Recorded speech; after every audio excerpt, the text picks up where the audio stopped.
जी मैंने एक बार यूपीपीएससी दिया था बट प्रीलिम्स नहीं निकला। अच्छा, तो प्रीलिम्स वगैरह, फिर उसके बाद सर आपने वहाँ देना बंद कर दिया? जी फिर मैंने यूपीएससी की तरफ ही अपना सारा फोकस रखा। पॉलिटी में मैंने लक्ष्मीकांत पढ़ी है। लक्ष्मीकांत 30 से 40 बार मैंने पढ़ ली होगी अब से 5 से 6 सालों में।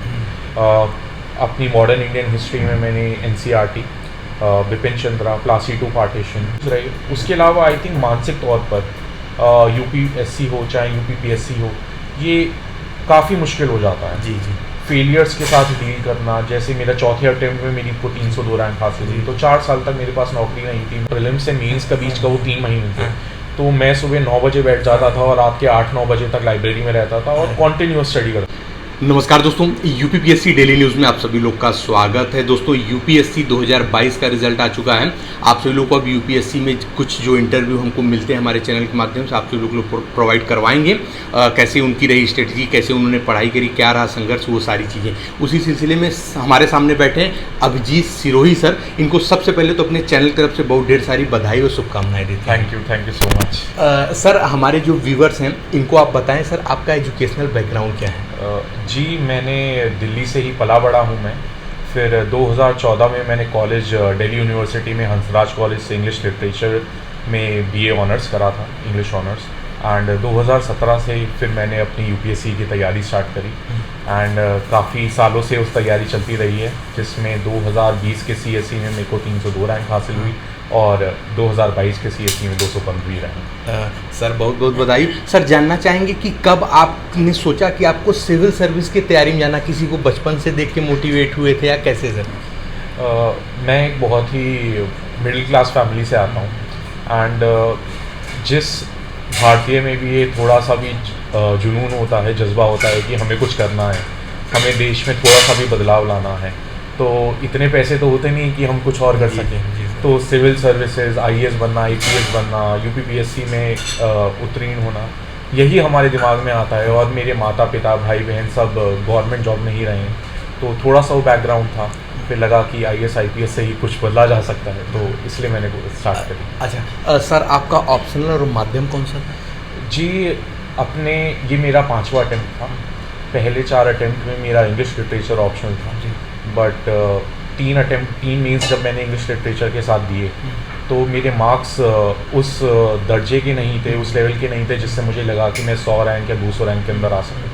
इस साल मैंने अपना ऑप्शनल चेंज किया एंड इस साल मेरा ऑप्शनल पीएसआईआर था, जिसकी वजह से भी मुझे काफ़ी फ़ायदा हुआ है और मेरे मार्क्स काफ़ी बढ़े। अच्छा सर, आपका ये अटेम्प्ट कौन सा रहा, मेंस को लेकर के और इंटरव्यू को लेकर के? जी ये मेरा यूपीएससी का 5वां अटेम्प्ट था, चौथा मीन्स था और दूसरा इंटरव्यू था। अच्छा सर, जानना चाहेंगे, हम लोग यूपी से हैं, आपने कभी यूपीपीसीएस का एग्ज़ाम दिया? जी मैंने एक बार यूपीपीएससी दिया था बट प्रीलिम्स नहीं निकला। अच्छा, तो प्रीलिम्स वगैरह, फिर उसके बाद सर आपने वहाँ देना बंद कर दिया? जी फिर मैंने यूपीएससी की तरफ ही अपना सारा फोकस रखा। अच्छा सर, आपको तैयारी करने, जैसा कि सर आपने बताया मिडिल फैमिली से बिलोंग करते थे, सर तैयारी करने के समय से लेकर और अंतिम रूप से अभी आईपीएस बनने तक में सर आपको कौन कौन से कठिनाइयों का सामना करना पड़ा सर एज छात्र जो है? मेरा घर ओल्ड राजेंद्र नगर के काफ़ी पास है, तो ये कहते हुए थोड़ा अजीब लगेगा बट गाइडेंस की काफ़ी कमी थी, क्योंकि मैं ओल्ड राजेंद्र नगर में कभी नहीं रहा। मैं हमेशा घर पे ही रहा, घर से लाइब्रेरी, लाइब्रेरी से घर, 4-5 साल तक यही मेरा जीवन रहा। तो मेरे को लगा थोड़ी गाइडेंस की कमी थी, ऑप्शनल चुनने में गलती रही। पहला अटेम्प्ट मैंने कॉलेज से निकलते ही 3 महीनों में दे दिया, वो गलती रही। मैंने मीन्स के आंसर राइटिंग प्रैक्टिस काफ़ी देर से स्टार्ट करी, वो गलती रही। तो ये थोड़े इश्यूज़ रहे। उसके अलावा आई थिंक मानसिक तौर पर यूपीएससी हो चाहे यूपीपीएससी हो, ये काफ़ी मुश्किल हो जाता है। जी फेलियर्स के साथ डील करना। जैसे मेरा चौथे अटेम्प्ट में मेरी को 302 रैंक हासिल हुई, तो 4 साल तक मेरे पास नौकरी नहीं थी। मैं सिर्फ घर से लाइब्रेरी और लाइब्रेरी से घर जा रहा था। भविष्य कुछ ज़्यादा उज्जवल लग नहीं रहा था, तो उससे डील करना और कोशिश करते रहना, लगे रहना। आई थिंक यूपीएससी या कोई भी सिविल सर्विस के एग्ज़ाम में सबसे बड़ी मेहनत और सबसे बड़ी मुश्किल वही है कि आप उससे कैसे डील करते हैं। जी सर, सही है। सर जानना चाहेंगे कि यूपीएससी का जो सिलेबस है उसको सर प्रारंभिक परीक्षा को लेकर के आपने अपनी तैयारी कैसे करी थी सर? किसी कोचिंग के माध्यम से, सेल्फ, या कैसे सर? क्योंकि जो व्यूवर्स देख रहे हैं वो चाहेंगे कि आपने जहाँ से तैयारी करी एक बार वो देखें उस संस्था या जगह को सर। जब मैं दिल्ली यूनिवर्सिटी में अपने 3rd ईयर में था 2016-17 में, तब मैंने वाजीराम एंड रवि की कोचिंग ज्वाइन करी थी। तो पहले मैं कॉलेज जाता था सुबह और फिर शाम को 5 से 7:30 क्लास करता था। बट मैं उसमें उसका भी थोड़ा योगदान रहा है। बट मैं ये भी बताना चाहता हूँ कि कोचिंग का 5-10% योगदान होता है, बट 90% आपकी सेल्फ स्टडी है। आप अकेले में बैठ के कितनी मेहनत कर सकते हैं, कितना पढ़ सकते हैं।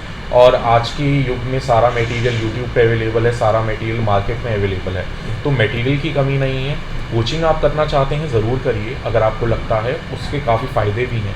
बट अगर आप नहीं करना चाहते तो बिल्कुल ऐसा नहीं है कि बिना कोचिंग के आप एग्ज़ाम नहीं निकाल सकते। सर ऐसा ये जानना चाह रहे हैं जैसे यूपीएससी का जो प्रारंभिक परीक्षा है, इसके लिए सर कितने घंटे की पढ़ाई सर करें? क्योंकि सर यूपीएससी का नाम सुनते ही लोग थोड़ा सा पढ़ाई से पीछे भी हटने लगते हैं। कितने घंटे सर पढ़ाई करना पड़ेगा इसके लिए? जी, जैसे कि मैंने 2017 से पढ़ना स्टार्ट करा था, अब 2023 आ गया, तो कुछ उसका टाइम फ्रेम था। जैसे प्रीलिम्स से मेंस के बीच मैंने 10-10, 12-12 घंटे भी पढ़ाई करी है। बट मैं ये नहीं कह सकता कि मैंने 5 साल तक दिन रात 10 घंटे पढ़ाई करी। बहुत सारे ऐसे भी दिन रहे जहाँ मैंने 1 घंटा भी पढ़ाई नहीं करी, कभी 1 घंटा करी, 2 घंटा करी, 3 घंटा करी। बट मेरे को लगता है अगर आप 5 से 6 घंटे एक सिंसियर स्टडीज़ कर रहे हैं, मैं ये नहीं कह रहा कि कुर्सी पे बैठ के किताब को सामने खोल देना। अगर आप 5 से 6 घंटा सिंसियर तरीके से पढ़ाई कर रहे हैं और आप 1 से 1.5 से 2 साल कर रहे हैं, तो ये आपको एक अच्छा अवसर देता है एग्ज़ाम निकालने का। गारंटी कोई नहीं है, मेरे पास भी नहीं है, किसी और के पास भी नहीं है, बट एक अवसर और सिंसियर अवसर आपको ज़रूर देता है अगर आप 5 से 6 घंटे पढ़ रहे हैं। अगर आप 10-12 घंटे बहुत सिंसियरली पढ़ सकते हैं, बहुत अच्छी बात है, आप ज़रूर करिए। बट वो लगातार करना दिन रात सालों तक हो नहीं पाता। सर बुक्स वगैरह प्रारंभिक परीक्षा के लिए आपकी तरफ से? जी, मैंने बहुत ही बेसिक्स बुक्स यूज़ करी हैं। जैसे पॉलिटी में मैंने लक्ष्मीकांत पढ़ी है। लक्ष्मीकांत 30 से 40 बार मैंने पढ़ ली होगी अब से 5 से 6 सालों में। अपनी मॉडर्न इंडियन हिस्ट्री में मैंने NCERT, Bipin Chandra, Plassey to partition and एक इशिता बैनर्जी करके है, वो भी पढ़ी है। बट आप अपने आप को जब आप प्रारंभिक रूप से स्टार्ट कर रहे हैं तो 5 बुक्स की तरफ मत भागिए। मैं दोबारा बताना चाहता हूँ, क्योंकि मेरे को 4 से 5 साल हो गए, इसलिए मेरी बुक्स थोड़ी ज़्यादा हैं। अगर आपके पास 1-1.5 साल है, आप वही 2 बुक्स, वही 1 बुक 10 बार रिवाइज करें, वो आपको ज़्यादा मदद करेगा। बाकी साइंस एंड टेक और एनवायरनमेंट के लिए मैंने मोस्टली विजन के मटेरियल पे रिलाई करा है, विजन की 365 पे। एंड इकोनॉमिक्स के लिए आप कोई भी बुक ले सकते हैं। मैंने वाजीराम भी पढ़ी है, मैंने श्री राम भी पढ़ी है, एक बार। जो भी आपको एक बुक अच्छी लगे वो लें। उसके साथ विवेक सिंह के 550 क्वेश्चन आते हैं, मुझे प्रीलिम्स के लिए वो काफ़ी योगदान उनका काफ़ी अच्छे लगे वो। सर जानना चाहेंगे अभी यूपीएससी 2023 का एग्ज़ाम आपने दिया? नहीं, मेरा एक अटेम्प्ट बचा है और वो मैं 2024 में देने का। सर पेपर आपने देखा था सर 2023 में? मैंने पूरा पेपर नहीं देखा, बट मैंने 10 से 15 क्वेश्चन देखे। और मेरे जो दोस्त हैं जो मेरे इस साल सेलेक्ट हुए हैं या पहले सेलेक्ट हुए हैं, उनका मैंने उनसे पूछा तो काफ़ी डिफ़िकल्ट पेपर का है, काफ़ी रैंडम पेपर का है, ऑप्शंस भी काफ़ी डिफ़िकल्ट हो गए हैं। तो डिफ़िकल्टी लेवल डेफिनेटली बहुत बड़ा है इस बार। में कोई सुनने में सर प्रारंभिक परीक्षा के लिए सर जो प्रीवियस ईयर पेपर है कितने साल तक का लगा सकते हैं? देखिए, जब मैंने शुरू के 2-3 अटैम्प्ट दिए थे, मैंने PYQs पे ज़्यादा रिलाई नहीं करा था, बट आपको करना चाहिए। PYQs से क्वेश्चन आते हैं। जब मैंने 4थे-5वें अटैम्प्ट में भी ये रियलाइज़ करा कि PYQs से क्वेश्चन आते हैं, तो आपको अगर 10-15 साल के PYQ मिल रहे हैं तो आप ज़रूर एक बार देखिए, उससे आपको पैटर्न मिलेगा। कभी कभी क्वेश्चन रिपीट भी हो जाते हैं, तो वही 2 से 3 क्वेश्चन आपके सिलेक्शन करवा भी सकते हैं और रुकवा भी सकते हैं। तो एक बार उन पर ज़रूर नज़र डालिए। अच्छा, सर करंट अफेयर को लेकर के कहाँ से तैयारी कर सकते हैं? करंट पे मैंने विजन की 365 और विजन की मंथली पे ही रिलाई करा है। पिछले 2 साल से मैंने थोड़ा शून्य भी देखा है, तो आप किसी भी एक पे रिलाई कर सकते हैं। बट विजन मुझे अच्छा लगा, स्पेशली मीन्स के लिए। प्रीलिम्स तो अब जैसा आ रहा है कुछ कह नहीं सकते कि कहाँ से आ रहा है, बट मीन्स के लिए स्पेशली विजन मेरे को बहुत ही ज़्यादा हेल्पफुल रहा है। काफ़ी योगदान रहा है उसका कि आप उसे सिंसियरली 2-3 बार पढ़ेंगे तो आपके काफ़ी मीन्स के आंसर तो उससे निकलते हैं। सर जानना चाहेंगे मुख्य परीक्षा को लेकर, जैसे मुख्य परीक्षा में जो प्रारंभिक परीक्षा की आपने किताबें बताई हैं वही मुख्य परीक्षा में भी इस्तेमाल होती हैं, यूज करते हैं, उसको लोग पढ़ते हैं। सर क्या कुछ अलग रणनीति है मुख्य परीक्षा के लिए सर? देखिए, मुख्य परीक्षा के लिए थोड़े से सब्जेक्ट हल्के फुल्के बदल जाते हैं। जैसे इंटरनल सिक्योरिटी आ जाता है, सोसाइटी आ जाता है, और डिज़ास्टर मैनेजमेंट आ जाता है। मैंने कभी प्रीलिम्स के लिए नोट्स नहीं बनाए, बट मेंस के लिए मैंने नोट्स बनाए। जैसे मैंने एग्रीकल्चर के लिए कम्प्लीटली अपने नोट्स पे रिलाई करा। इंटरनल सिक्योरिटी मैंने 2 से 3 जगह देख के अपने नोट्स बनाए। सोसाइटल इश्यूज़ के लिए मैंने नोट्स बनाए। तो आपको एक तो आपके नोट्स को आपको थोड़ा बनाना पड़ेगा मीन्स के लिए, एथिक्स के लिए आपको अपने नोट्स बनाने पड़ेंगे, और दूसरा आपका सोचने का तरीका बदलना चाहिए। जैसे प्रीलिम्स के लिए आप फैक्ट्स और डेटा पे रिलाई करते हैं, मीन्स में भी करना पड़ता है, बट मीन्स डेटा के साथ साथ आपके सोचने का तरीका भी है, कोई चीज़ क्यों हो रही है, कैसे हो रही है, उसको क्या बेटर कर सकते हैं और सरकार उसके लिए क्या कर रही है। तो ये आपका सोचने का तरीका, समझने का तरीका, मीन्स को थोड़ा ब्रॉडन और डीप करना पड़ता है। अच्छा सर, आपका ये कौन सा मेंस आपने बताया था? ये मेरा चौथा मेंस है।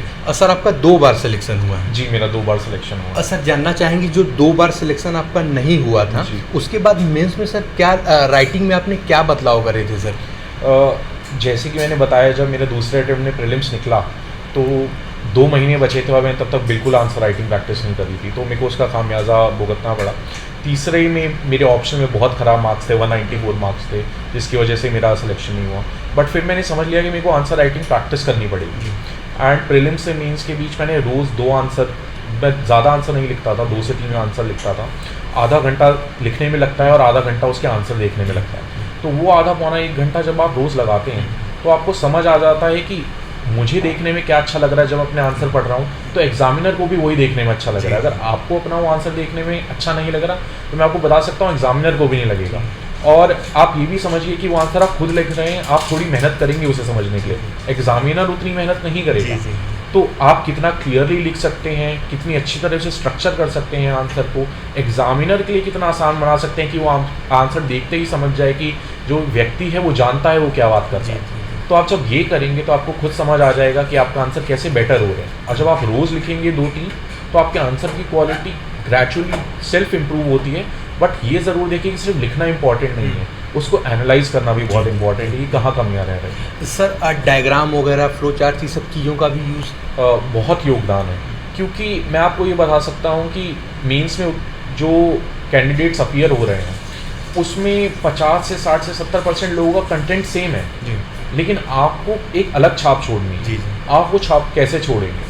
वो छाप अपने आंसर को अच्छी तरह से स्ट्रक्चर करके छोड़ेंगे, अच्छा इंट्रोडक्शन करके छोड़ेंगे, डेटा डाल के छोड़ेंगे, वो आप डायग्राम बना के छोड़ेंगे, फ्लो चार्ट बना के छोड़ेंगे।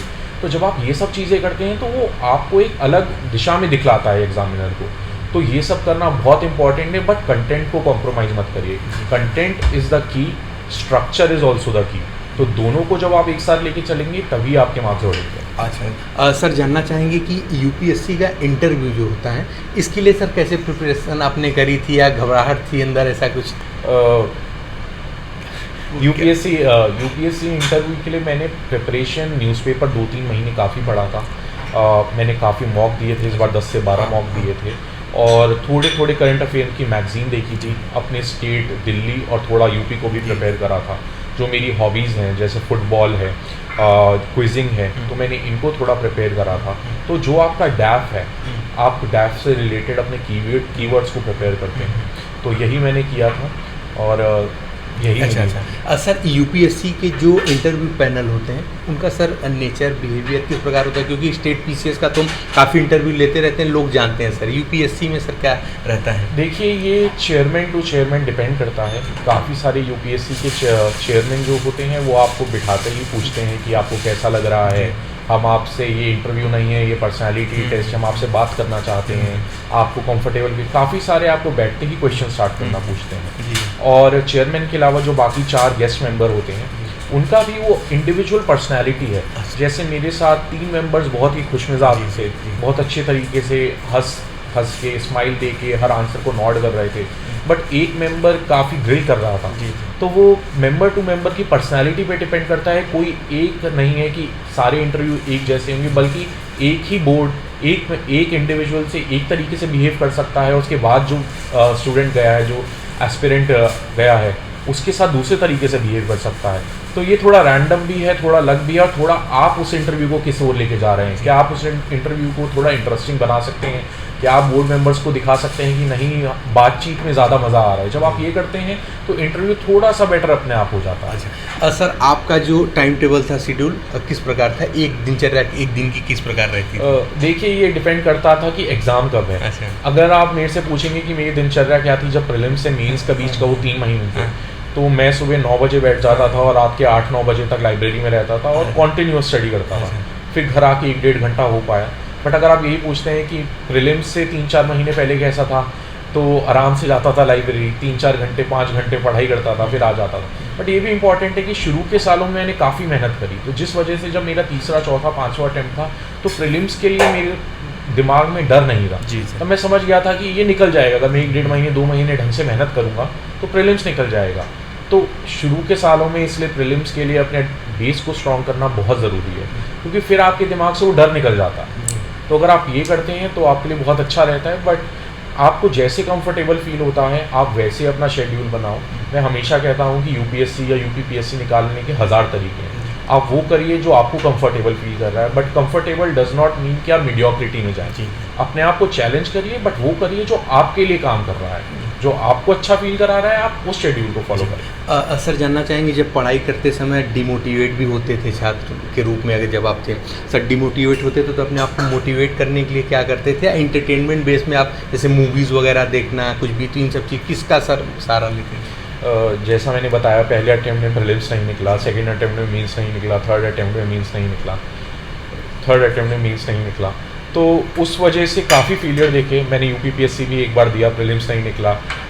एक बार आईबी का दिया था, उसका प्रीलिम्स नहीं निकला। एक बार आरबीआई ग्रेड ए दिया था, उसका भी प्रीलिम्स नहीं निकला। तो काफ़ी फेलियर्स देखे हैं, ऐसी बात नहीं है।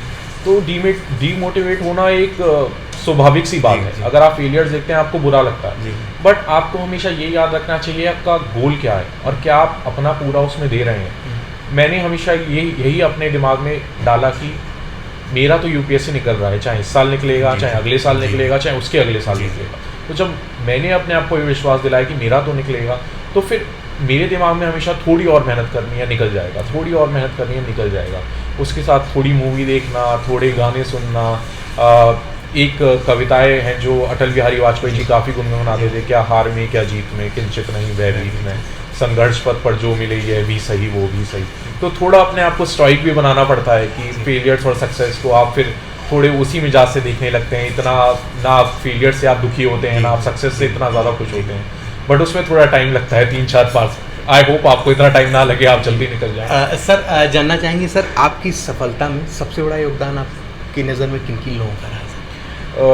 मैं अपने माता पिता को भी काफ़ी श्रेय देना चाहूँगा, क्योंकि उन्होंने मुझ पर कभी प्रेशर नहीं डाला कि पहले अटेम्प्ट में क्यों नहीं निकला, दूसरे में क्यों नहीं निकला, तीसरे में क्यों नहीं निकला। जब उन्होंने देखा कि मैं मेहनत कर रहा था तो उन्होंने हमेशा साथ ही दिया और हमेशा कोई बात नहीं अगली बार निकल जाएगा, कोई बात नहीं अगली बार निकल जाएगा। फाइनेंशियली कभी मेरे को इतना ज़्यादा क्रंच नहीं रहा, उसका काफ़ी योगदान था। दोस्तों का काफ़ी योगदान था, क्योंकि जब इंसान बार बार फेलियर देखता है तो दुखी हो ही जाता है, किसी से बात करने का मन नहीं करता, तो वह भी काफ़ी योगदान था। तो मैं अपने दोस्तों और अपने माता पिता का काफ़ी देना चाहूँगा कि उनके बिना इस जर्नी बहुत ज़्यादा मुश्किल हो जाती है जर्नी। सर हमारे 2 लास्ट प्रश्न और होंगे इसी श्रेणी में। सर जानना चाहेंगे, जैसे आप दिल्ली के रहने वाले, मतलब यहीं से सारी आपकी पढ़ाई लिखाई हुई, और सर हम जैसे यूपी से हैं और हम दिल्ली के बातें हैं, तो यहाँ की यूथ का एक अलग टाइप का कॉन्सेप्ट है कुछ, मतलब जैसे एजुकेशन वाले सेक्टर में मोस्टली दिल्ली के ज़्यादा लोग रह करके आपकी यूपीएससी नहीं उतना क्लियर करते हैं जितना अदर स्टेट के, लाइक यूपी, बिहार एंड ये सब। तो सर आप इन सेक्टर में जैसे लोग आते हैं, चाहते हैं पढ़ना, तो उनको किसी प्रकार की उनके जैसे जो फ्रेंड सर्किल होती है, अच्छी फ्रेंड सर्किल नहीं मिली, इस कारण से वो सिलेक्शन नहीं पा पाते हैं, या फिर अच्छे मिल जाते हैं इस कारण से पाते हैं। तो सर इसमें आप क्या पॉइंट ऑफ व्यू है सर, क्या ये सही है या नहीं है सर कुछ? आई थिंक क्योंकि जो लोग दिल्ली में रहते हैं, दिल्ली से एजुकेशन करते हैं, उनको ये मेरा पर्सनल सर प्रश्न है जी, उनको यह लगता है कि शायद वो और चीज़ों में भी उतने जल्दी से हो जाएंगे, क्योंकि यूपीएससी मैं किसी तपस्या की तरह समझता हूँ। आप 3 साल लगा सकते हैं, 4, 5, 6 साल, और आपको पता नहीं है कि आपको कभी इसका रिवॉर्ड मिलेगा भी या नहीं। तो उतना पेशेंस रखना, उतने दिनों तक सिर्फ तपस्या करते रहना बिना फल की कोई गारंटी के बहुत मुश्किल हो जाता है। तो जब इंसान को लगता है कि 1-2 साल में मैं किसी कॉर्पोरेट जॉब में लग के उतना ही कमा सकता हूँ, या 5 साल मुझसे डबल ट्रिपल कमा सकता हूँ। मेरे खुद ऐसे मित्र हैं जो आज की तारीख में मुझसे 3 गुना कमा रहे हैं, कॉर्पोरेट में 4 गुना कमा रहे हैं। तो आई थिंक इसलिए वो थोड़ा इफेक्ट पड़ता है। बाकी आई थिंक कुछ भारत के राज्यों में कुछ जगह कल्चर है यूपीएससी और यूपीपीएससी का, वो दिल्ली में उतना कल्चर नहीं है। तो कल्चर का भी थोड़ा फर्क पड़ता है कि जब एक दोस्त यूपीएससी कर रहा है तो दूसरे को भी लगता है अरे मैं भी कर सकता हूँ, तीसरे को भी लगता है। जब यहाँ पे ज़्यादा लोग नहीं करते हुए आपस में दिखते हैं तो फिर उसमें और लोग कम जुड़ पाते हैं। बट मैं चाहता हूँ दिल्ली से भी ज़्यादा से ज़्यादा लोग करें, मेरी तो यही इच्छा रहेगी। अच्छा सर, अच्छे ग्रुप और अच्छे दोस्तों का चयन कैसे करें सर? देखिए, मैं ये हमेशा मानता हूँ कि आपको पता होता है अच्छा ग्रुप और अच्छा मित्र कौन है। वो आपको हमेशा आपके साथ रहेगा, आपको अच्छी सलाह देगा। हो सकता है कभी-कभी आपको डाँट भी दे, आपको बोले कि मेहनत नहीं कर रहे हो, क्या कर रहे हो, अपनी ज़िंदगी ख़राब कर रहे हो, बट उसकी इंटेंशन ठीक है। और मैं ये मानता हूँ कि आपको हमेशा पता होता है कि सामने वाले की इंटेंशन ठीक है या नहीं। और उससे भी ज़रूरी बात है जब आप अपने से कम्प्लीटली ऑनेस्ट होते हैं, सिंसियर होते हैं कि मैं मेहनत कर रहा हूँ या नहीं। क्योंकि आप सबसे झूठ बोल सकते हैं, आप अपने आप से झूठ नहीं बोल सकते। जब आपको लगता है कि मैं अपना सब कुछ दे रहा हूँ और आपको दिख रहा है कि सामने वाले की इंटेंशन ठीक है, वो जहाँ भी गाइड कर रहा है, तो फिर अच्छी दोस्ती हो जाती है। और जब आप देखते हो सामने वाला पढ़ रहा है तो आपको भी मोटिवेशन मिलती है। तो मैं ये बहुत मानता हूँ कि आप उन लोगों के साथ रहें जो आपको सही जगह लेके जाना चाहते हैं, जिनकी इंटेंशंस आपकी तरफ प्योर है। भले ही वो डांटें आपको, भले ही वो आपको कहें कि और मेहनत करो, भले ही वो आपको कितना ही कुछ भी कहें, बट अगर आपके दोस्त की इंटेंशन अच्छी है तो आप उसको प्लीज़ बात रखें, जो आपको हमेशा शाबाशी दे, जो हमेशा आपको कहे नहीं नहीं कोई बात नहीं, कल पढ़ लेंगे, परसों पढ़ लेंगे, वो थोड़ा खतरनाक है। सर जानना चाहेंगे जैसे आईपीएस का जो पोस्ट होता है सर, वो काफ़ी रसूख वाला, मतलब बहुत बढ़िया, काफ़ी लोग नज़र में आईएएस से भी अच्छा आईपीएस का पोस्ट लोग देखते हैं कि काश मुझे ये वर्दी मिल जाए। ऐसे सर मूवीज़ वगैरह में भी देखते रहते हैं सर। तो अभी सर आपको कैसा लग रहा है सर ये, मतलब पोस्ट के विषय में कभी सोचते हैं सर, अकेले बैठे रहते हैं ऐसा कुछ?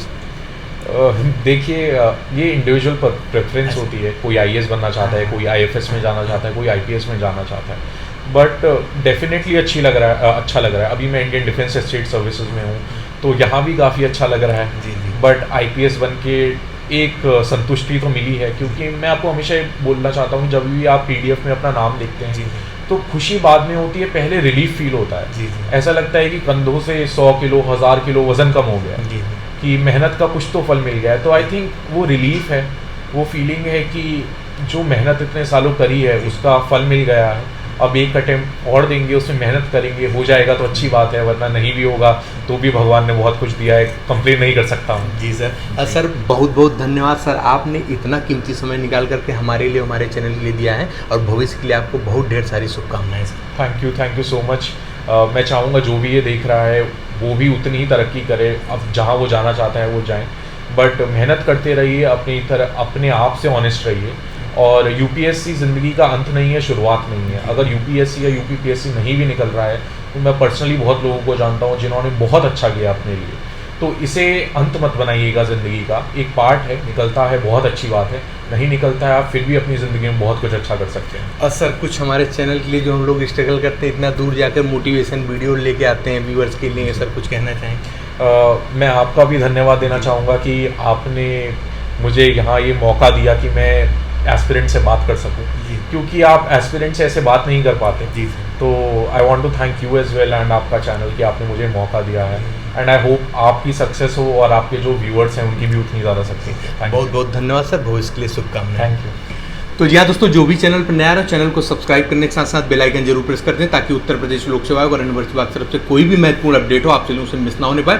दोस्तों यूपीएससी की इंटरव्यू का सिलसिला कोशिश रहेगी हमारी ज़्यादा से ज़्यादा आप लोग साथ शेयर करते रहें। हमारा Telegram channel UPPSC daily news, जिसका डिस्क्रिप्शन बॉक्स में लिंक है, जरूर जुड़ जाएं। वहाँ पे काफ़ी अधिकारियों के माध्यम से निःशुल्क गाइडेंस और मटेरियल आप लोगों को स्टडी मटेरियल प्रोवाइड करवाए जा रहे हैं। चलिए मिलते हैं अगले वीडियो, तब तक के लिए जय हिंद, जय भारत, नमस्कार।